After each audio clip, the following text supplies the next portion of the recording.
Okay, we are going to be making a start now. So welcome everyone to our lesson today, and in today's lesson we are going to be looking at the circulatory system, and in specific we are going to be focusing on the heart. Okay, if you have any questions you can let me know in the Q&A, as this can be a complex topic. Okay, so first of all, we're going to start off by looking at the structure of the heart. As you can see, we have the heart over here, and there are some key facts you need to know about the heart. Now, the heart is a really common exam question. It's because it requires a lot of information you need to learn, and you could also get a question on the heart as an extended question by explaining the process. Okay, so I'm going to go through it now. The first thing first, when we're looking at the heart, we are actually looking at it right to left. Okay, so what we would normally see as our left is our right. Okay, so on the left side, on our left side is the right side of the heart. So this side over here, we'll just make it, so this side is the right side of the heart, and this side is the left side of the heart. Okay, is because if we took the heart out and placed it in our position, we would have it that way. Just because it's on the screen, we're seeing it the other way around. Okay, that's the first key thing you need to remember. On the left, we have the right side of the heart, and on the right, we have the left side of the heart. That's the first thing. So the first thing you need to know is the sides of the heart. Now, as you can see, we have the right side of the heart here, and we have the left side of the heart here. There are four key chambers to the heart. Okay, the heart is split into four. We have one here, we have two here, we have three here, and four here. So the key thing you need to know is that there are four chambers of the heart. Okay, and I've numbered them there: 1, 2, 3, 4, and you need to know the names of the chambers. So at the top, 1 and 3, can you see at the top we always have what you call the atriums. So you at the top you have the atriums, and at the bottom through 2 and 4, so in this image you can see it's 1 and 3, and at the bottom you always have what you call the ventricles. Okay, so you have what you call the ventricles, and in this image you can see them as 2 and 4. Okay, so as you can see, first thing first, what we've gone through is the sides of the heart. How we see on the screen, we have the right side on the left and the left side on the right. Okay, the four chambers of the heart: at the top we have the atriums, and at the bottom we have the ventricles. So 1 and 3, as you can see, 1 and 3, so we've got 1 there, 1 here, and 3 we've got here. The top side of the heart is known as the atriums. So 1 and 3 are both atriums. The bottom 2 and 4 are known as the ventricles. Okay, so 1 and 3 the chamber 1 and chamber 3, as you can see over here, are atriums.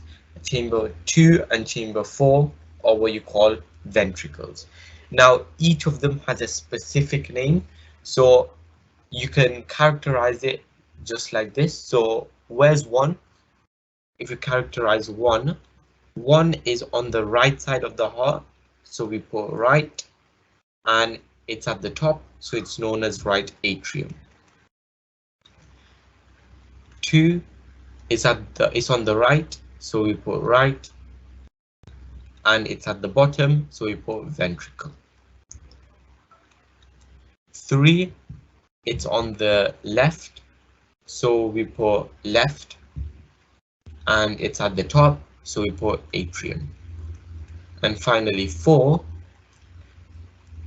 it's at the bottom and it's on the left, so we put left, and because it's at the bottom we put ventricle. So that's how you would name those 4 parts of the heart. We have the, so if I color code it again, so over here this is known as the right atrium, this is known as the right ventricle, this is known as the left atrium, and this is known as the left ventricle. Okay, and they are called the 4 chambers of the heart. Remember, each chamber has its specific name, and we've been through the names here. Right atrium, right ventricle, left atrium, left ventricle. Those are the names of each chamber. On the top, we have the atriums. On the bottom, we have the ventricles.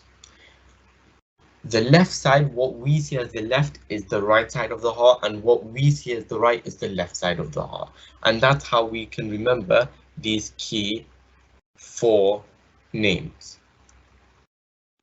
Okay, now remember we have the atriums at the top and we have the ventricles at the bottom. Now there is something that splits these two. So as you can see, we've got 1 and 2, 3 and 4. As you can see, there's this gap in the middle. Okay, so you can see that there's this sort of funny shaped thing here, and you've got it here as well. You've got this funny shaped thing, and these are representing valves. So between an atrium and a ventricle, we have valves, and valves separate the atrium from the ventricle. Okay, so just remember that. So there are 4 chambers of the heart. At the top, we have the atriums. At the bottom, we have the ventricles. And valves separate the atriums from the ventricles. We have 2 atriums and we have 2 ventricles, as you can see there. And valves, we need 2 valves to separate both the atriums and the ventricles. And the purpose of valves we'll go through on the next slide. Now, you also need to know the key components, how blood enters the heart and how blood leaves the heart. So this might seem a bit complicated at first, but you'll get the hang of it, so don't worry. So blood enters the heart. So how does blood enter the heart first? It enters the heart by the vena. It enters the heart.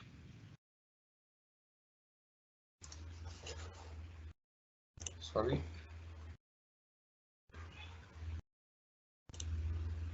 Okay. So it enters the heart by the vena cava. Okay. It enters the heart by the vena cava. Okay, and then it goes into the right atrium, and then it gets pumped into the right ventricle, and then it leaves the heart. So the key thing you need to know here, that blood enters the heart twice. So blood enters the heart twice. We have 2 cycles. So in this case, as you can see, in the first cycle, blood enters the vena cava, goes into the right atrium, goes into the right ventricle by a valve, and then it leaves the heart by what you call the pulmonary artery. Okay, so in the first cycle, we have this. Okay, so blood enters heart through vena cava.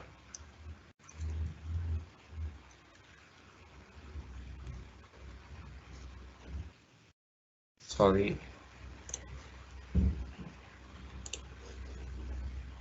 Okay, so blood enters heart through vena cava. Blood is then pumped from right atrium to right ventricle.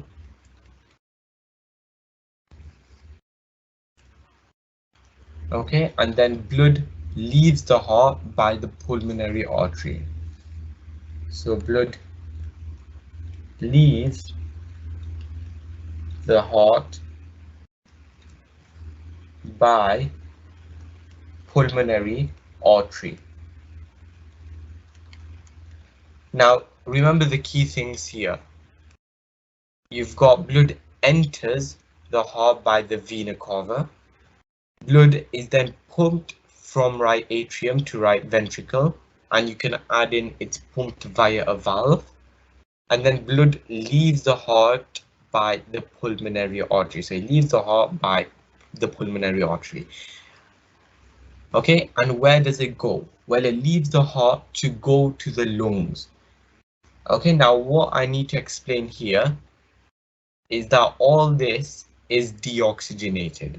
Okay, so when blood originally enters the heart, it's deoxygenated, and deoxygenated means without oxygen. So deoxygenated means without oxygen, and oxygenated means with oxygen.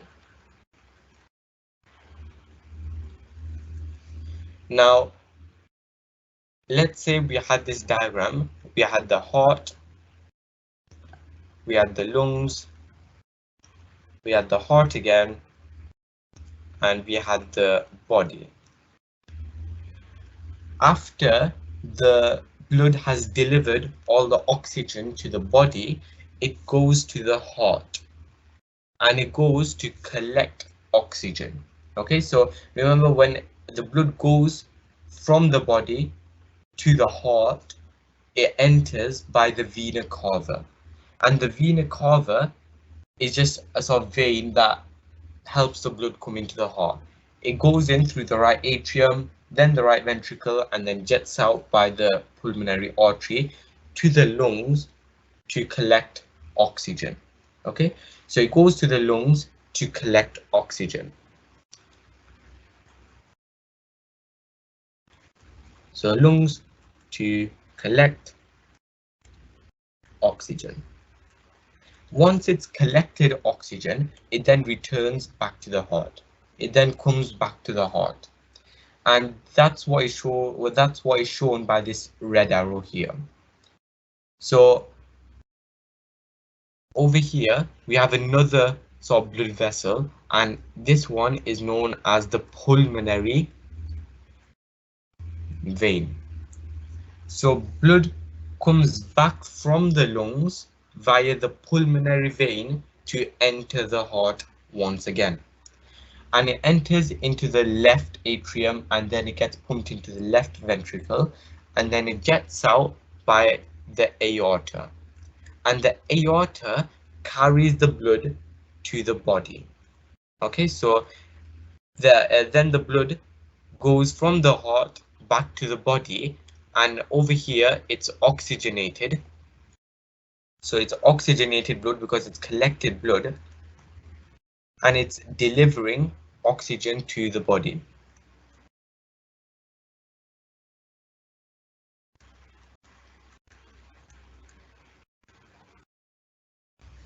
And then once it's run out of oxygen, the blood then returns to the heart, goes to the lungs, comes back to the heart, back to the body, back to the heart. So if I give you a detail of the sort of next cycle, just a minute.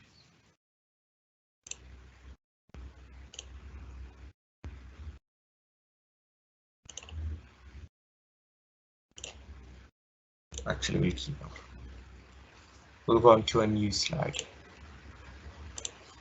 Okay.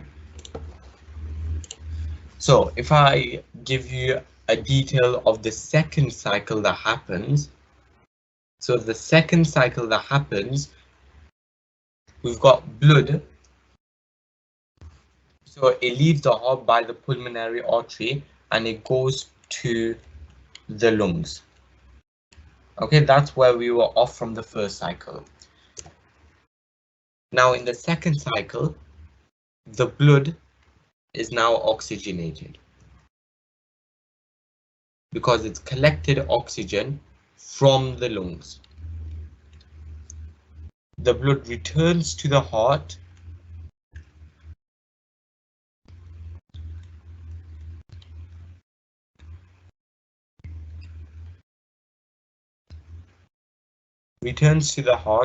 by the pulmonary vein.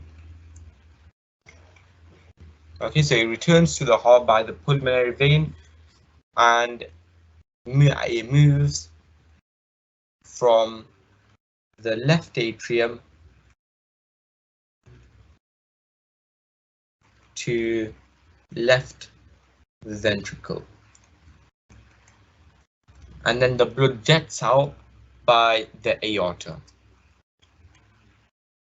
So the blood jets out by the aorta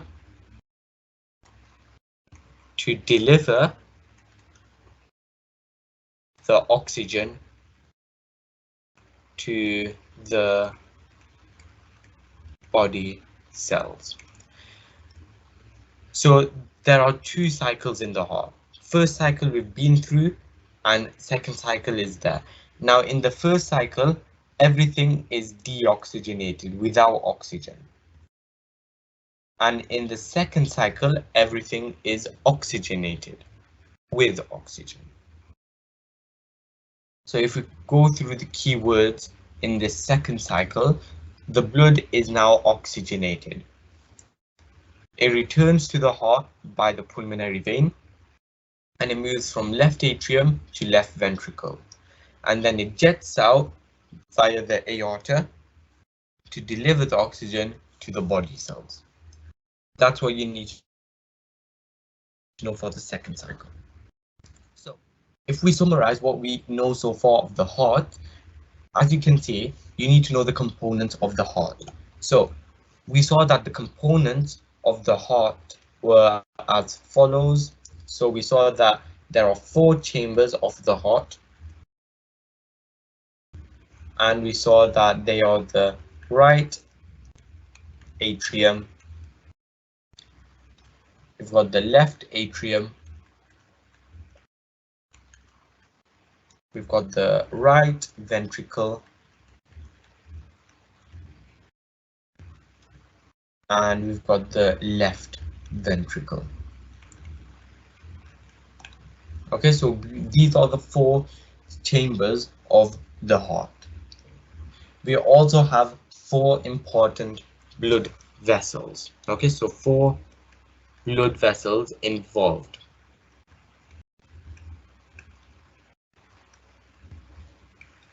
Okay, so we had the vena cava.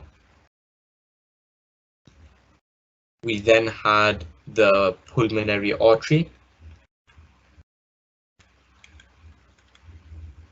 We then had the pulmonary vein.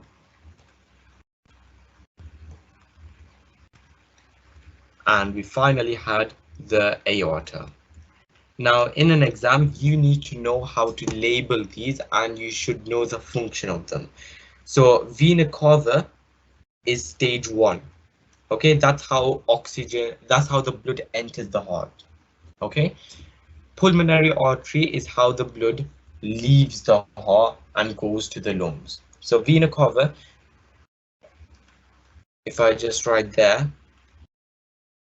so vena cava is how blood enters the heart. And remember, the blood is deoxygenated, means without oxygen. And then we've got the pulmonary artery. This is how blood leaves heart and goes to the lungs. And this is still deoxygenated.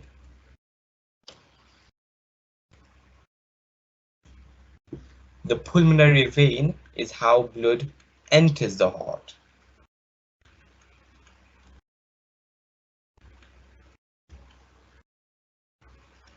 And it comes from the lungs to the heart. And now this is oxygenated.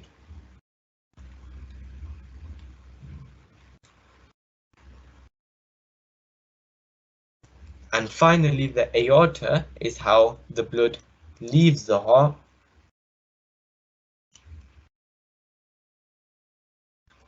and it goes to the body cells. And remember, this is oxygenated as well. So those are the 4 stages, and I've basically just summarized it there. And then after that, the cycle repeats itself. Okay, so that's what you need to understand there. Okay, and just remember this key cycle.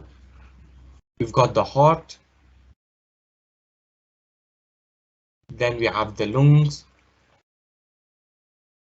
then we have the heart again, then we have the body cells, and then we have the heart again. That's how the cycle of blood being transporting works there. So first it goes from the heart to the lungs, to the heart, to the body cell, and then the cycle repeats. Okay, so the key information which we've been through, oxygenated versus deoxygenated is something you need to know. So oxygenated means with oxygen and deoxygenated means without oxygen.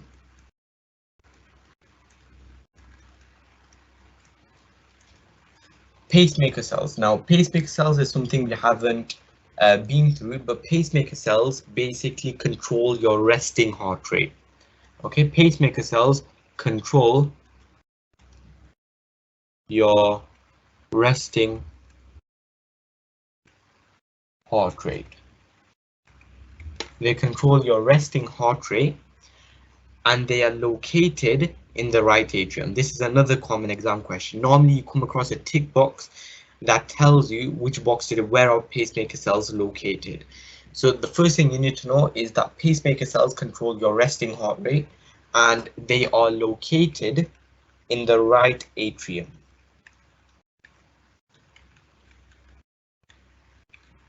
They are located in the right atrium. We've been through heart valves. The heart valves separate the atriums from the ventricles.